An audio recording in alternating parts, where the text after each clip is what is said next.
छोटे से गांव में रोहित नाम का एक शरारती लड़का रहता था।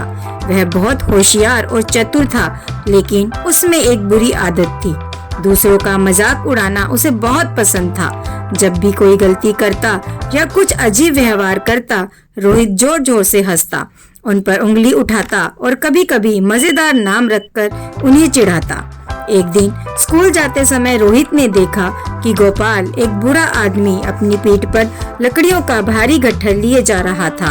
वजन के कारण गोपाल लड़खड़ा गया और लकड़ियां रास्ते में गिर गईं। रोहित जोर से हंस पड़ा।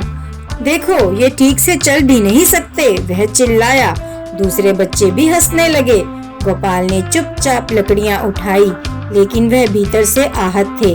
अगले दिन सुबह नेहा, जो रोहित की कक्षा में पढ़ती थी, लिखते समय अपने कपड़ों पर स्याही गिरा बैठी। रोहित ने तुरंत उसका मजाक उड़ाया। अरे नहीं, ये तो इंक क्वीन बन गई। पूरी कक्षा में ठहाके गूंजने लगे। नेहा का चेहरा शर्म से लाल हो गया और वह सिर झुकाए बैठी रही।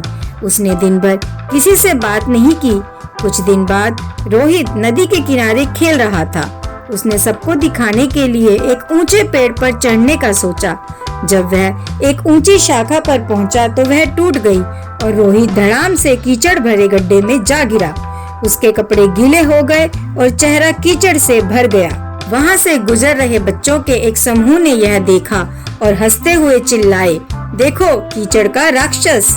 उनकी हंसी और मजाक ने रोहित को बहुत दुख दिया। उसने पहली बार महसूस किया कि दूसरों पर हंसने से उन्हें कैसा लगता होगा। शाम को घर जाकर वह चुपचाप बैठा रहा। उसे अपने व्यवहार पर पछतावा हो रहा था। अगले दिन रोहित गोपाल के पास गया और बोला, पिछले दिन मैंने आपकी जो हंसी उड़ाई थी, उसके लिए मुझे बहुत अफसोस है। गोपाल ने मुस्कुराते हुए उसके कंधे पर हाथ रखा और कहा, अपनी गलती मानना बहुत बड़ी बात होती है। फिर वह नेहा के पास गया और कहा, नेहा, मैं तुमसे माफी मांगना चाहता हूँ। मुझे तुम्हारा मजाक नहीं उड़ाना चाहिए था। नेहा ने हल्की मुस्कान के साथ कहा, कोई बात नहीं रोहित। उस दिन के बाद रोहित पूरी तरह बदल गया।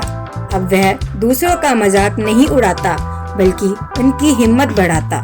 उसने जाना कि दया और समझदारी से दिलों में खुशी लाना मजाक उड़ाने से कहीं ज्यादा अच्छा होता है। और ये कहानी भी हमें यही सीख देती है, कभी भी दूसरों पर उनकी गलतियों या समस्याओं के लिए हंसना नहीं चाहिए। हर किसी को अपने जीवन में चुनौतियों का सामना करना पड़ता है। दया और सहानुभूति लोगों का दिन बेहतर बना सकती है, जबकि मजाक केवल दुख पहुंचाता है। जैसा व्यवहार आप दूसरों से चाहते हैं, वैसा ही उनके साथ करें।